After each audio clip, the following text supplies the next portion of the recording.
Hello, everyone, and welcome back to the Suprise Jab Podcast. I'm your host, Zach Ruger, and we are returning back to normal here. My trip has ended. I did go to Chicago, if anyone caught the last episode. It was lots of fun, but we're back. We're going to be pumping out episodes, covering all sorts of topics. Very excited to be back. Lots of fun. It's always fun seeing your family, I feel, especially when you don't see them often. As for mine, pretty much my entire family lives in Illinois. I'm the only Minnesota born and bred in my family. So it's always nice to get away.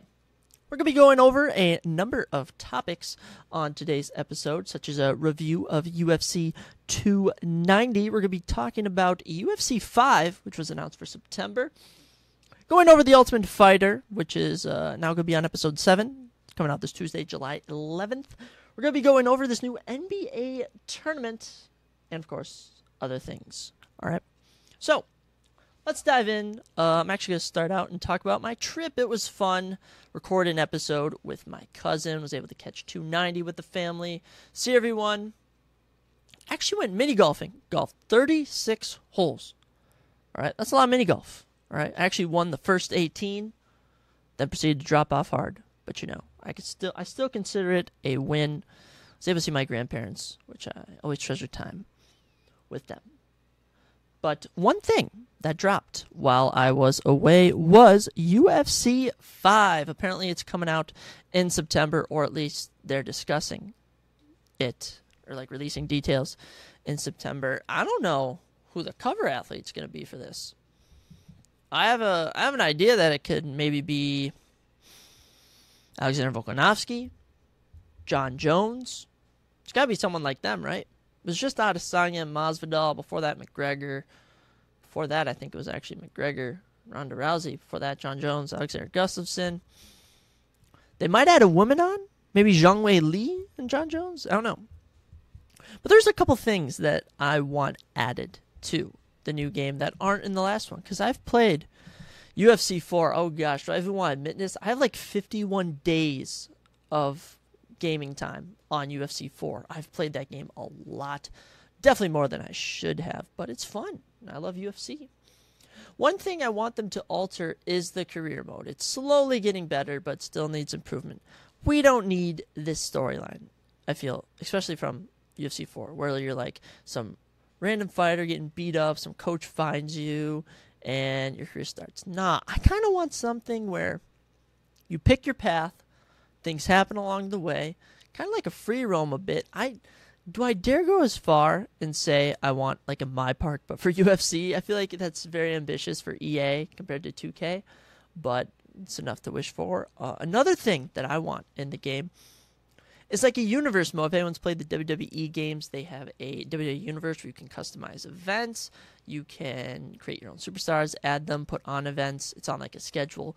And they have create event in UFC, but I want one where it's like via calendar. You do fight nights. You set rivalries. All right? You can do all sorts of stuff. Maybe even like a GM mode or something like that. Or even just like a league where you do a year or something. But it will definitely be better than the last one. I know they're going to be expanding on the roster. UFC's 4 roster was very weak to start with, but they've added so many fighters, it's actually made up for it. I think I might go division by division and go over. I'll give you one fighter from every division, all 11 divisions that I think should be in UFC 5. That isn't. And also, they just added Jack Della Maddalena, Aaron Blanchfield, and Brandon Royval. So good on them. Let's go over a couple that should be in UFC 5, if they don't add them. All right. From flyweight, men's flyweight, Amir Albazi. All right, Amir Albazi is currently ranked number 3. Without a doubt, he should be in the game. He's on the cusp of a title shot. All right, we'll talk about, during our UFC 290 review later on, what's going to exactly happen in the flyweight division. But without a doubt, Amir Albazi needs to be a playable character in the game. Okay? I mean, he's coming off the win over Kaiker France. It was debated. It was debated about who won, but I felt he won. But that's just me. I'm biased. All right. Men's bantamweight, Umar Nurmagomedov, currently ranked number 11 at bantamweight. I mean, he's taking on Corey Sandhagen August 5th in Nashville, Tennessee. That should be a banger main event. Also a card. The card looks super good. But Umar, whether he loses to Corey or not, which I do not feel he will, he's going to be a staple in the bantamweight division. I mean, when you're, I believe, Khabib's cousin, you have an unreal grappling. I mean, he's rarely been in any situations yet in the UFC where he's been in trouble. Put him in the game. Maybe even by August they will. One can hope. Moving on to featherweight. They just added Io Pira, so good on them. But I want another up-and-comer that is number 10 ranked, Movsar Evloev. Very tough fight against Diego Lopez last time out at UFC 288, but I believe he does have the stuff to move up in the division. He also should be getting a 6-9 opponent for his next fight. So put him in the game so I can play as him, right? Moving on to the men's lightweight division. Scanning it, I'm honestly feeling like I want, dare I say, Grant Dawson? They honestly have done a great job updating and adding fighters to lightweight, but I'll say Grant Dawson coming off a big win over on the July 1st UFC Fight Night. Other than that, I would also take, I guess, Matt Frevola. I feel Drew Dober should have been in the game as just a playable character, but he hasn't, so you could add him even though he's coming off a loss. Welterweight, definitely Ian Gary. Ian Gary currently on a, gosh, what is Ian Gary? Is he at 10-0? 11-0? He's something. He's like 12-0 maybe even. I can't recall, but he's got a big fight coming up with, who's he taking on? Jeff Neal. Jeff Neal at UFC, what was that, 292, I believe. So put Ian Gary in the game. That might even do an Ian Gary Umar drop. I would love that. All right. Moving on to middleweight. They just add Driscus. They just add Sean Strickland. They've been doing good. I'd say Roman Deladize. I would say Brendan Allen, but I'm going with number 13 ranked Nasruddin Imavov. Coming off a interesting fight against Chris Curtis where he was dominating before he lost. I feel he should be in the game. Let me know what y'all think. Light heavyweight. All right. This one's actually tough. They did add Khalil Roundtree.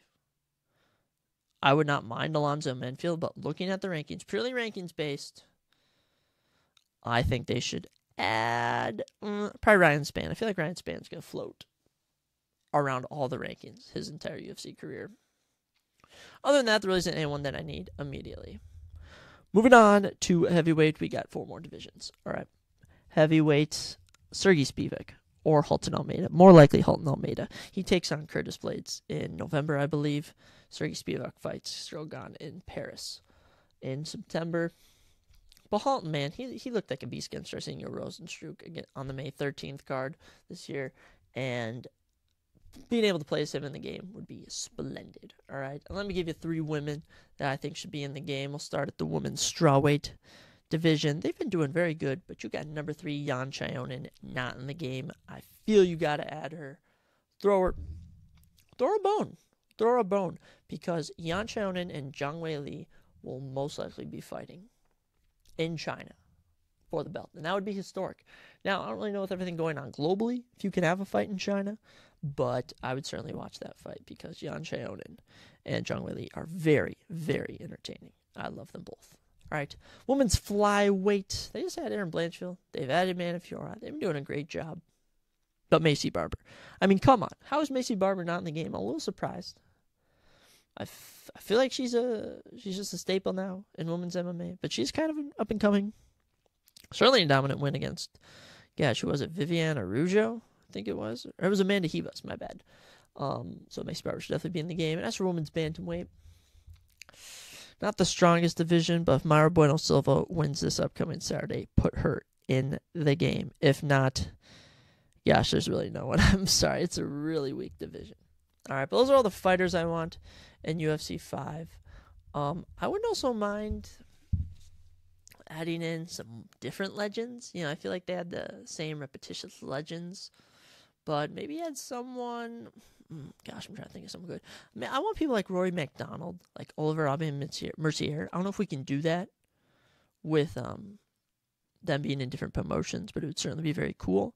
And I also hope we do not see Joe Duffy, CM Punk, freaking...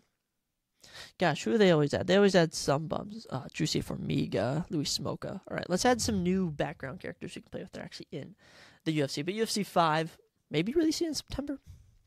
I don't know. I'll be buying it. The logo looks cool. But my official prediction for who will be on the cover, I mean, it's got to be John Jones and Volk or someone. Or Zhang Weili. Those are my three fighters. All right. Moving on, I actually saw some NBA news today that caught me off guard. I did not know what to make of it. I mean, I did see that Victor Wembanyama, whatever, was actually taken out of the Summer League after only playing 2 games. I don't know what that's about. Maybe they don't want him getting hurt. That's not the big news that I'm talking about. Let me tell y'all something. They announced they're having an in-season NBA tournament. Games begin on November 3rd. The West versus the East. They've been divided into 6 groups of 5. First off, they've mixed up the divisions. There's like an ABC West and an ABC East. You got like the Kings, Warriors, Timberwolves, Thunder, Spurs in one group. Then you got the Nuggets, Clippers, Pelicans, Mavericks, Rockets. Then in Group A, you have Grizzlies, Suns, Lakers, Jazz, Trailblazers.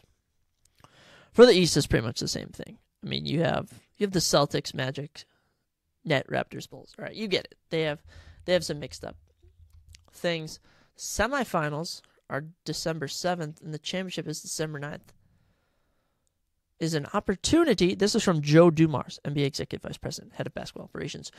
We are excited to introduce the NBA in-season tournament as an opportunity to further enhance and innovate around our season structure. With the addition of this new marquee event on the NBA calendar, we are focused on providing players and teams with another competition to win, engaging fans in a different way, and driving further interest in the early portion of the regular season schedule. Engaging fans in a different way and driving further interest in the early portion of the regular season schedule. Let me break that down for you, ladies and gentlemen. Let me break that down. We are not getting views, and we want views, and we think having another tournament will be successful. I mean, hey, FIFA has a World Cup. Why can't we have an NBA Cup?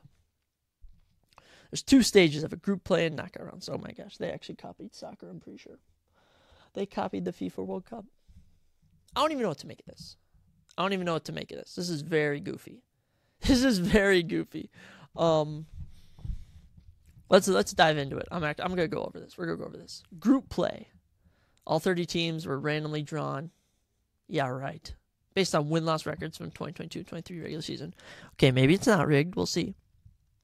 Each team will play 4 designated group play games, which I'm pretty sure are just regular season games, classified as games. 2 games at home, 2 on the road. They have tournament nights. Take place every Tuesday and Friday from November 3rd to 28th, with the exception of Election Day on Tuesday, November 7th, when no games will be played, and where we will encourage you to vote for Democratic candidates. The only NBA games played on tournament nights will be group play games. Okay. Blah, blah, blah. Number 2, the knockout rounds. 8 teams will advance to knockout rounds. Huh? The team with the best standing in their group and 2 wild cards. Ooh. Oh, they actually have classification. The wild cards are the team from each conference with the best record in group play games that finish second in its group.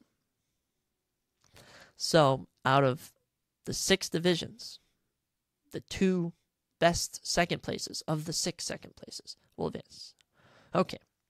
Knockout rounds are single elimination games. And the quarterfinals on Monday, December 4th and Tuesday, December 5th. Championship in Vegas on December 7th and December 9th, respectively. That knockout teams will compete for a prize pool and the new in-season tournament trophy, the NBA Cup. The 67 games. What? The 67 games across both stages of the in-season tournament will count toward the regular season standings, except the championship. Each team will continue to play 82 regular season games, including those games that are part of group play and knockouts. So do you mean to tell me that if you're doing good in this season tournament, you'll actually have to play extra games? All right, let me tell y'all what they should have had. Wait. Pause. Let me Let me make sure I didn't miss any other information. Okay. They have group play draw. To determine each team's opponent in the group play games, the 15 teams in each conference were divided. Okay. They have a bunch of pots. Teams with 3 best prior seasons. Okay. The prize pool. Okay, this is actually what I wanted to see. Then I'll get into my thoughts. For the 2023-2024 season, wow, I'm stuttering. Apologies. In-season tournament prize pool will be allocated to the NBA players on the teams that participated in the knockout rounds. Holy crap. Players on the winning team of the championship will each receive $500,000 each. All right, let's say you have 15 players times $500,000. They're handing out $7.5 million to the winning team. The losing team of the championship will each win $200,000. The players on the losing team of the semifinals will each win $100,000, and the players on the losing team of quarterfinals will each win $50,000. That's not too bad, but I'd be asking for $1 million. At the conclusion of the in-season tournament, the NBA will name the most valuable player of the in-season tournament and the all-tournament team. Selection will obviously be based on the player's performance in both group play and knockout rounds. Tickets are available starting Monday, July 10th, which was today. Oh my goodness. That's ridiculous. This is ridiculous. And sadly, I'm intrigued. I don't know if I'll watch it, but I am intrigued to see what they do with this because it is very unique. This is a very unique idea, but if it was me and I got to control what the winner gets, I would say if you're the winner of the in-season tournament, in the cup tournament, then you should get full home court advantage throughout the entire playoffs if you make the playoffs. No matter what your seed is, you should get full home court thing. I mean, wouldn't that make sense for having to play extra games? For actually trying during this? Or am I being too ambitious to the winner? I think that'd be awesome. I think that'd be awesome if the NBA tourney was the winner got home court advantage, or even just an extra home game or something. I don't know. This is a very unique idea. Can I not say idea? Very embarrassing. This is a very unique idea that the UFC is the UFC. See, the NBA's got me all messed up now. I can't even focus with everything they're talking about. They're trying. You know what?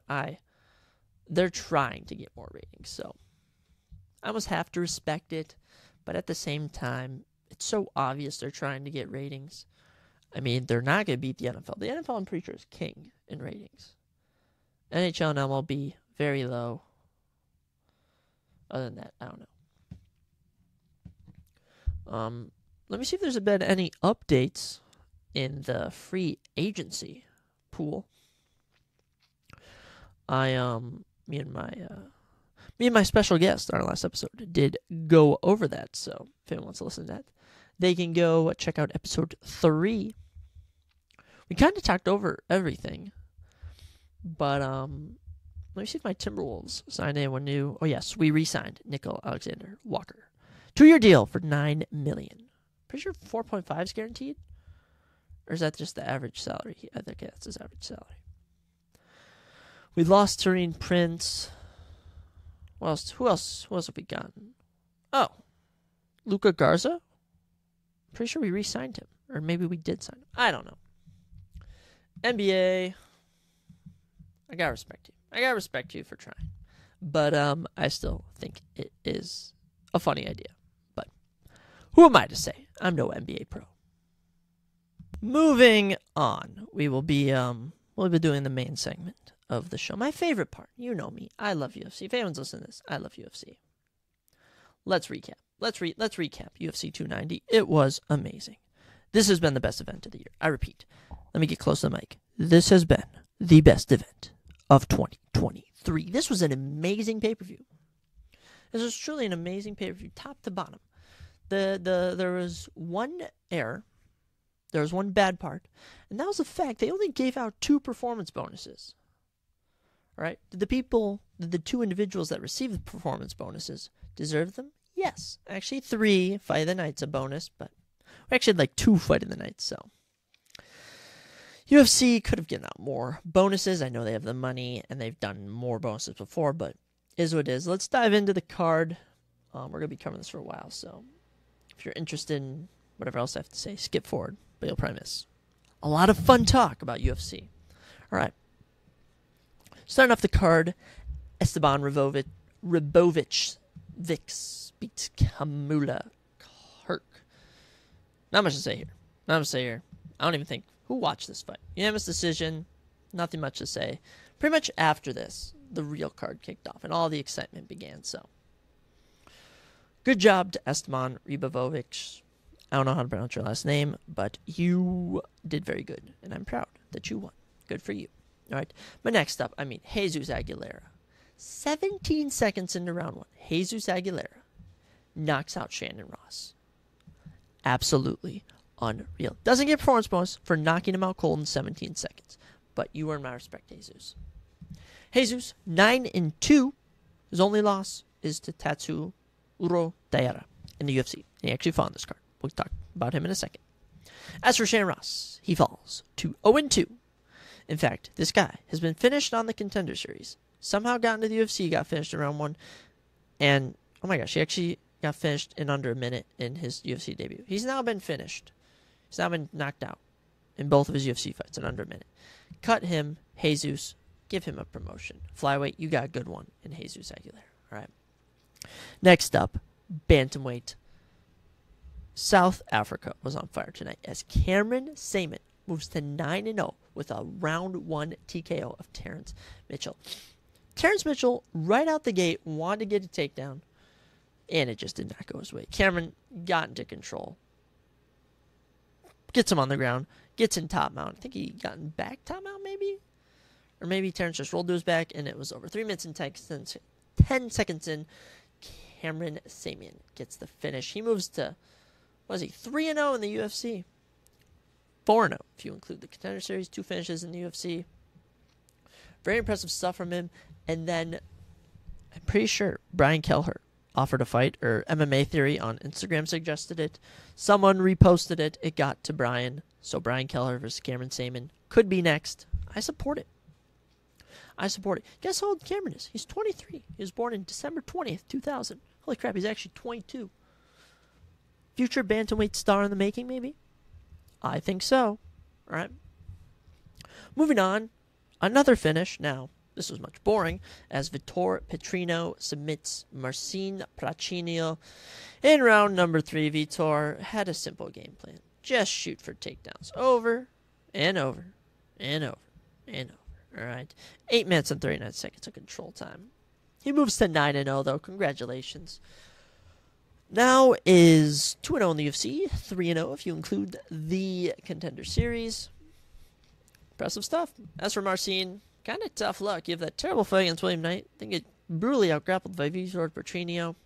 I wonder if Marcin will ever bounce back. He actually holds a win over Khalil Roundtree. I think that's nuts, because I feel like Khalil is very good.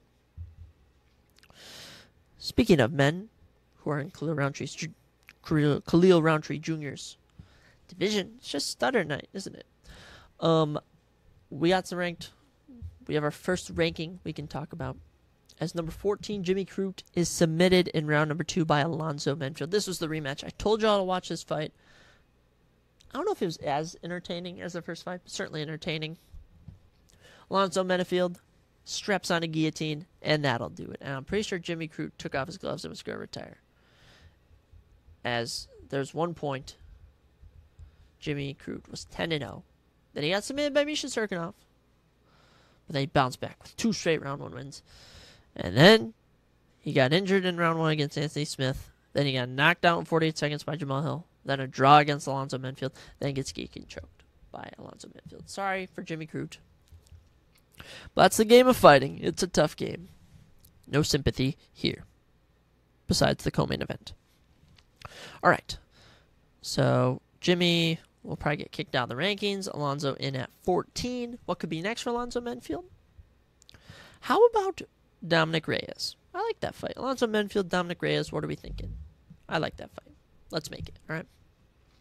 Then the biggest, I don't know if this is the biggest shocker of the night. I'd say it's maybe second or third. But Denise Gomez knocks out Yasmin Jaguai in 20 seconds. Very deserving of performance bonus. Yasmin was a big favorite. I think she might have been a bigger favorite than Bo Nickel. I don't know if that's true. Don't quote me. But 10-0, take on Denise Gomez, who's only 8-2. She gets knocked out. Very surprising. And Mexico took a hard loss tonight, but they can bounce back. But Yasmin, man, suffered a defeat. As for Denise, good stuff.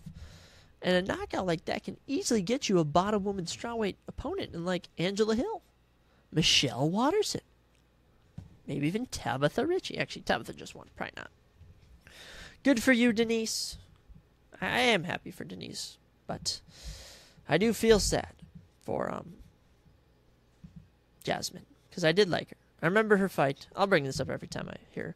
I remember her co-main event fight against Lucindo at Vera versus Cruz in San Diego last August. And man, was it good.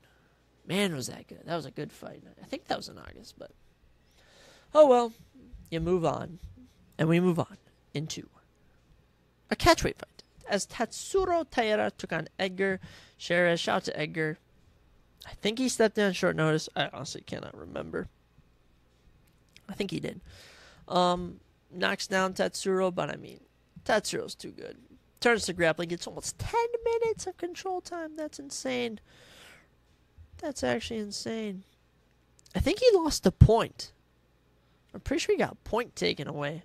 I don't know if that's true, but all scorecards are 29-27. So either Edgar won a round and then Tatsuro got 2 10-8. I have no idea, but Tatsuro gets it done. I feel very happy for him. I personally feel he should be in the flyweight rankings. Kick out David Dork.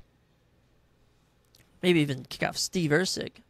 Heck, even kick off Subadarji. Tatsuro is the future.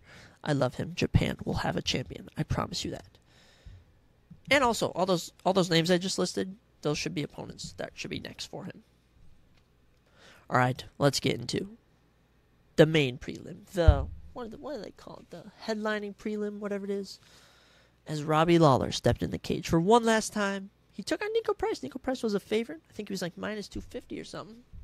It was very sad, Robbie taking his time. But 38 seconds in, he knocks out Nico Price cold. Oh my goodness. I was going nuts. Man. Oh my goodness, Robbie Lawler, what a way to end your UFC career. What a way. I mean, a 38-second knockout. They don't give him the performance bonus. That is actually criminal. Robbie Lawler, man, finishing with a perfect 30 wins. You gotta love it. All right. As for Nico Price, my goodness. He is, oh my gosh. Nico Price is, I'm pretty sure, 1-4 with a no contest. His last, 6 fights.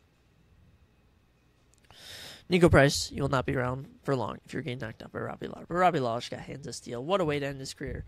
Nothing but respect for Robbie. And if he wanted to stay around, he could obviously fight someone like Tony Ferguson after Tony gets brutally knocked out by Bobby Green. At UFC 291, you heard an early prediction here. Come back to it if you want. Let's dive into the main card. Alrighty. Me and my cousin, we were on the last episode. We talked about UFC 290. We all agreed on the picks.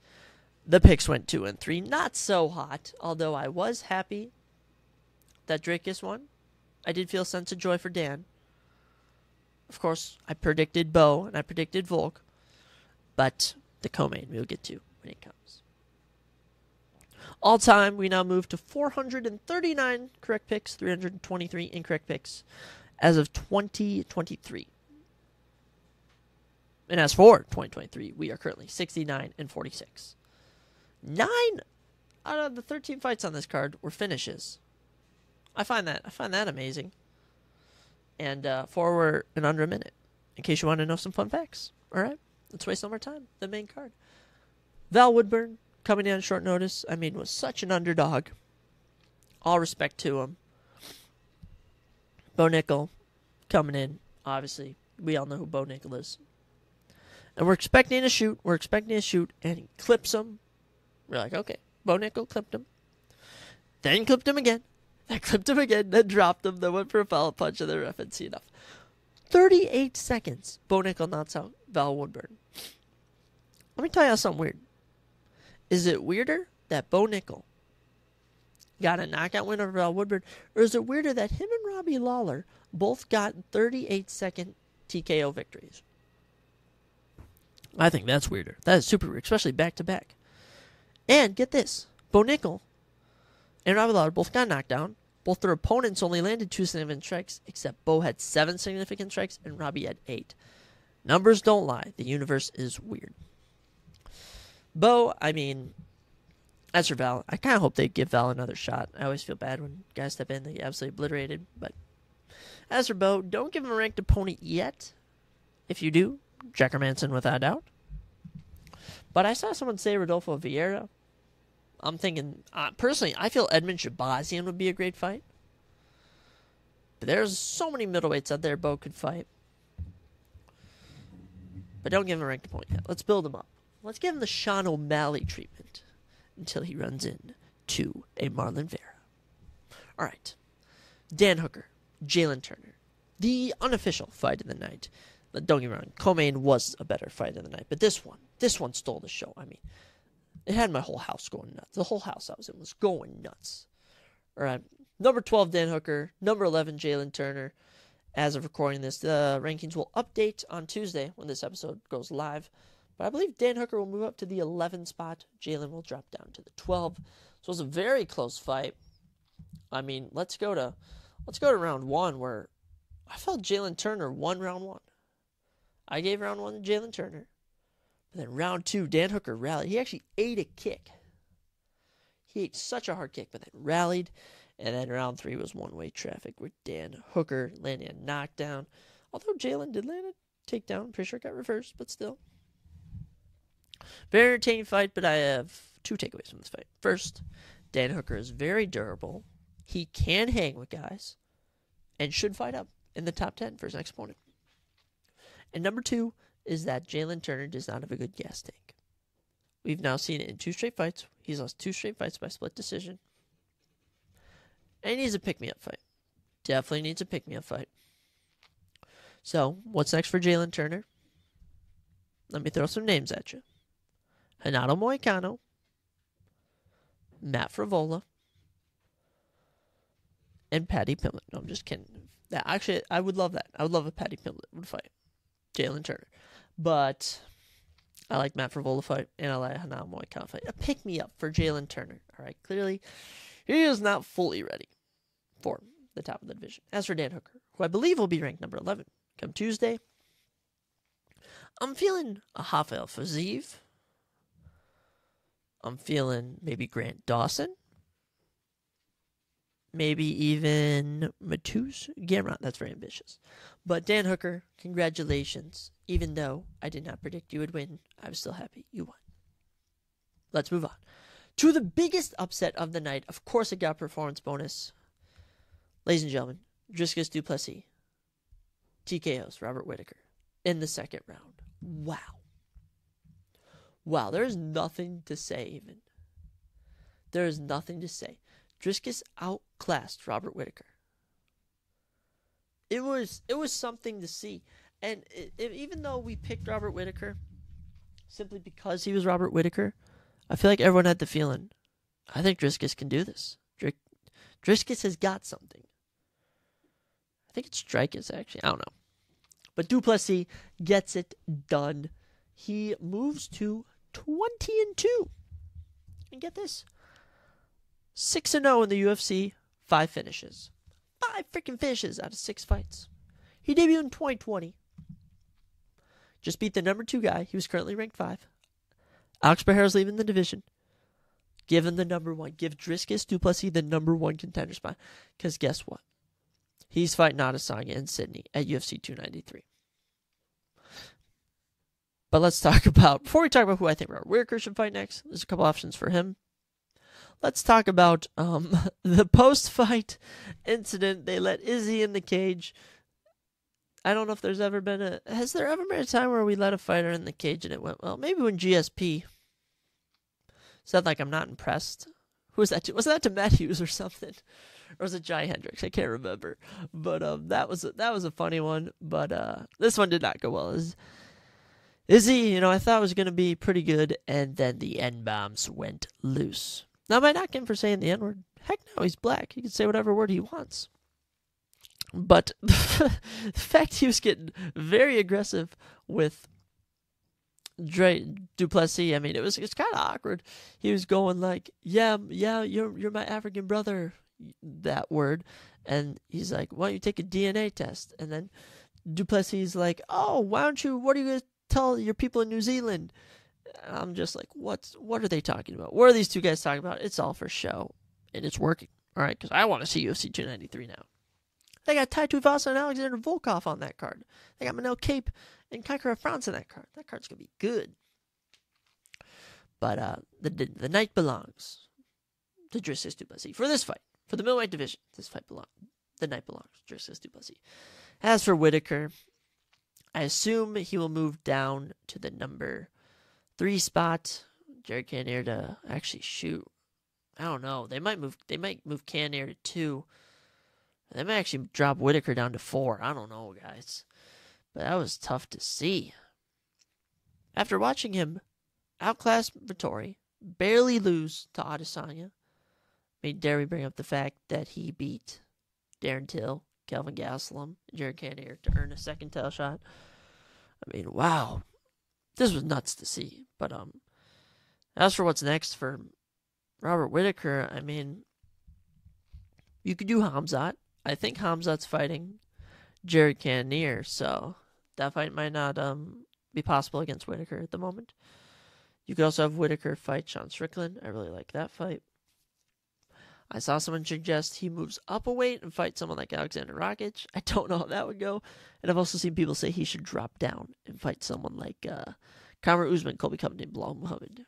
People like that. I don't know, but Robert Whitaker, man, sucks to see you lose. I find no joy in that. But as for Du Plessis, that was very entertaining. I had a lot of fun watching you win. So congratulations. Do I have to talk about the co-main?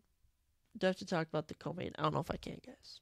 I don't know if I can. I think I need a little intermission before I talk about what I saw when Pantoja beat Brandon Moreno. Give me a sec. I'm going to need a quick sec. All right. I'm back. I've accepted. I must talk about this. Congratulations to Alexander Pantoja. I will give props where it's due. Good for you. This was fight of the night. Fight of the year, without a doubt. There has been no better fight than this fight so far. But without a doubt, no fight. I don't even know if fight comes close to this from this year. But Alexander Pantoja, Brandon Moreno putting on just a class act. Just an amazing fight. Could not have asked for anything better. Except for a Brandon Moreno win, right? I'm a Brandon Moreno fan. All right, when you bring up loyal to the belt, all right. As it comes to the flyweight division, I am not loyal to the belt. I am loyal to Brandon Moreno. Very sad. Very sad watching Brandon lose. Was it a split decision? No. Pantoja won 49-46. No, there wasn't any really rounds he dominated. But there was a lot of close rounds. It was bloody. Let me read you the final stats. All right. Significant strikes, 147 for Moreno, 129 for Pantoja. A knockdown for Pantoja. Total strikes, 167 for Moreno, 161 for Pantoja. Takedowns, 2 for 4 for Moreno, 6 for 11 for Pantoja.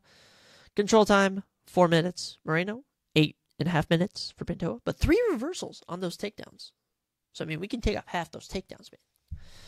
But Brandon Moreno, I love you.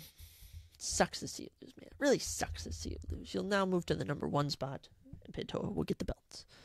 And now that I'm looking, actually, we're going to talk about pound for pound after Volk. So, because I have to mention Du Plessis, and I have to mention Moreno and Pantoja when it comes to pound for pound.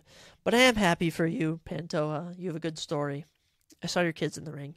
You know, I can only hate someone for so much for beating one of my favorite fighters. So, I will leave it at that.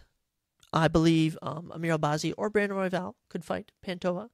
And I believe either of those guys could fight Moreno. So those are who I think could fight next. You could even run this fight back. But that's all I have to say. I love you, Brandon Moreno. Give him a Lego sponsor. All right. The main event. All right. The mood's going to change just like that. Just like a snap of my fingers. Because, oh my goodness, guys. Alexander Volkanovski. Alexander Volkanovski, ladies and gentlemen. Before we even talk about the fight, we're going to look at these pound-for-pound rankings, all right? Because he's currently number 2 in the pound-for-pound rankings. And my prediction is he passes John Jones. My prediction is he passes John Jones for the number 1 spot. As for everything else, Brandon Moreno is currently ranked 9. Pantoja should probably take his spot and just bump Whitaker off since he lost. But yes, Volkanovski dominates Yair. Round 1 and 2, I think everyone scored them 10-8s.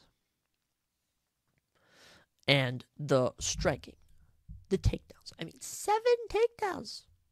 7 takedowns in not even a full 3 rounds for 7 minutes, 13 seconds of control time. 66 significant strikes for Volk. 40 for Yair. 149 total strikes for Volk. Only 57 for Yair. Right, per round, I mean, round 1, 3 for 4 on takedowns. Volk was takedown heavy. Round 2, 3 for 6, takedown heavy. And round 3. All right, so basically, let me set up the finishing sequence in your brain, all right? Volk, Yair, standing. Yair lands a punch, lands a head kick, all right? Volk says, bring it. Yair throws one more punch, and Volk clips him. I think it was a left hook. Clips him, has him up against the cage, throws punches up, literally picks him up like he's a baby, slams him to the ground, gets on top mount, and pounds his head into oblivion. Volkanovski is my number 1 pound-for-pound fighter. I honestly think that he can beat Ilia Topuria, and I think he can beat Islam Makhachev. All right, my confidence in Volk has completely changed after this fight. He looked on another level tonight. Definitely should have gotten a performance bonus.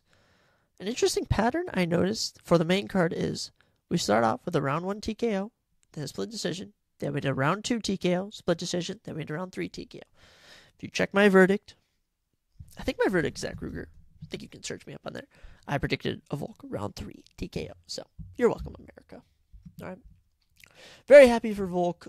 He could rematch Islam Makhachev. He could fight Ilia Topuria. He could, I don't even know. He could even fight Conor McGregor. I don't care. Volkanovski is amazing. Such a good event. UFC 290. Is number 1 for me. UFC 285 is number 2, and UFC 287 is number 3 for my top 3 events a year. We'll probably do a full ranking in December about all the events, but this is so far been the best. Not only pay-per-view, but event of the year. Shout out to all the winners. Even though I went 2 and 3 in picks, I'm still happy. I had fun watching it. It was so much fun. So, I'm excited to see what's next for all these fighters. As for what's next for UFC, I mean, we'll obviously do a prediction show for this event, but we're definitely going to have to add something else because a UFC Fight Night, Holly Holmes versus Mauro Bueno Silva is not the best looking card. Maybe it's one of those cards where all the fights look bad and ends up being good, but I truly have nothing left to say at the moment, all right? Early prediction, maybe Holly Holm. I don't know, guys. I'm still on over UFC 290. That was such an amazing event. Such an amazing event. I think it's more fun when you watch with people who enjoy it as much as you do. And I'm pretty sure my family did. All right. That's enough for UFC 290. That's enough for UFC 290. Because guess what? We're going to talk about The Ultimate Fighter. That's right. Episode 7 airs Tuesday, July 11th, which will probably be on the day this is uploaded. It's actually tomorrow. Recording this on a Monday. But I'm very excited for it. I mean, McGregor's down 0-6. None of his fighters have won. None have been more heartbreaking than the last one, where Lee Hammond was winning over Kurt Hallbo and gets guillotine choked, makes a rookie mistake, and McGregor loses his mind, shoves Chandler. Dana has to step in. Absolute madness. Absolute madness. I don't know if McGregor's team is going to win. Because I knew the veterans were good, but I mean, I didn't realize they're this good. I didn't realize there's this much levels to the game. All right? As for Chandler and McGregor fighting in general, I mean, I don't think the fight's happening, right? Dana's adamant. Chandler's adamant. McGregor's not adamant. Actually, he did just tweet in December, but he tweets a lot of things.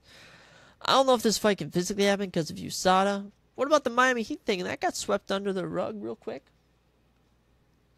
I don't know what's going on, but on tomorrow's episode, or today, or yesterday, whenever you listen to this, Landon Quinones of Team McGregor will be taking on Jason Knight of Team Chandler. I actually recognized Jason Knight's name from Jorge Masvidal's MMA promotion. I saw him fight on there. Pretty sure he got like a round 1 submission or something.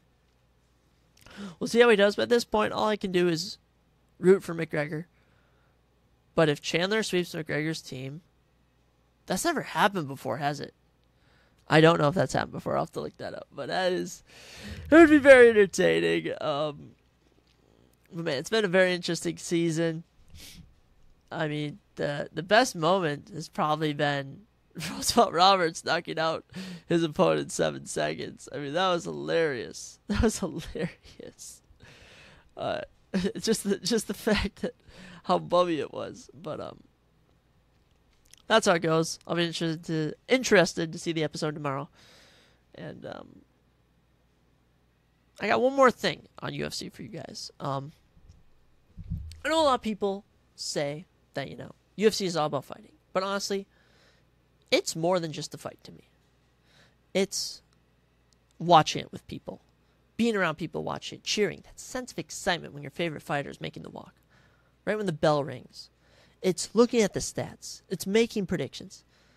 I have a book from the last 3 years of predictions I've made. I've made TikTok accounts. I've posted stuff on my Instagram story. I follow fighters. I'm checking every single day pages on Instagram, pages on Twitter for potential fight announcements. I mean, it's not just a fight. It is truly more than just a fight. I love looking at the stats. I love playing the fights. I love creating scenarios in my head where I'm a fighter, man. It is so entertaining. It is so fun. Just shout out to the UFC, man. That's probably my dream job, guys. That's probably my dream job, is to work for the UFC. All right? And I actually see right above it, build your dream fight card for a chance to be a UFC matchmaker. I don't know if I could be a matchmaker, but I could certainly talk on the radio. I could certainly promote it, wear the merch. I mean, the UFC was what pushed me to create this podcast, all right? And unfortunately, with a card like this weekend, I feel like we're returning back to normal, guys. I just feel like the excitement of UFC 290 has just brought me down when we have some kind of mediocre card like this. And, I'm coming back from a trip. I'm seeing family I see, twice a year? 3 years? If 3 times during a year? Actually, I think it's 2 times a year I see my relatives. And, I just feel like I'm coming off this high and I'm returning back to a normal week, man. Waking up at 5, going to the gym, going to work until 4:30, coming home, eating dinner, a couple hours to chill. I do that Monday through Friday. That's the weekend. But, I mean, here's the thing about returning back to normal, is that you have to live each day as if it's not a normal day. You have to do something spontaneous each day, no matter how dumb it is. What do I mean by that? As I sat down for dinner, and I poured myself some apple juice, all right? Yeah, I'm 20 years old and drink apple juice, all right? It's a tough drink. I put ice cubes and a straw in it. My mom was like, "What are you doing?" And I said, "I'm being spontaneous," all right? And as stupid as it's silly, and as small as it seems, it's a break. It's a break from the normal everyday thing, all right? And I mean, going to the gym to start each day starts me off on the right path. Okay, that makes each day feel special, all right? Getting in touch with God and just being aware of just how precious life is. So, as much as returning back to a normal week, it may seem, is truly a gift to have been able to experience this past weekend. So much fun, so many memories. At the end of the day, that's all we take with us, is our memories. That should be a quote. If that's not a quote, someone make that a quote, all right? So I think that's all I got for today. gone over a number of things. NBA tournament, UFC 290 review, UFC 5, The Ultimate Fighter, all sorts of fun activities. I may or may not be in the process of getting more surprise guests, working on upcoming episodes, and trying to bring you the best content. I'm actually thinking about starting an Instagram page, maybe starting to actually film myself. The issue with filming is that so my mic is able to pick up pretty much everything around it very quietly. But I don't think it's a furnace, guys. I don't know if it's the air conditioner, like the water heater, whatever, the stuff in your basement, the random machines and tubes and pipes and stuff. It picks up the audio when I try and use my phone. So I might need to find a more secluded location to film. We'll work on that, but I might go work on the Instagram page, try and get this out there. We may actually have a new logo we might be testing out. So thank you guys for listening. I really do appreciate it. And yeah, I'll continue to bring you guys episodes talking about a number of subjects, including we're going to be doing probably a full football-based podcast primarily, where I talk to people about how to get into fantasy football. All right, that could be the next one. That could be the one after that. It will definitely be coming up in the coming weeks. All right, thank you guys very much. Hope you all have an amazing weekend. God bless.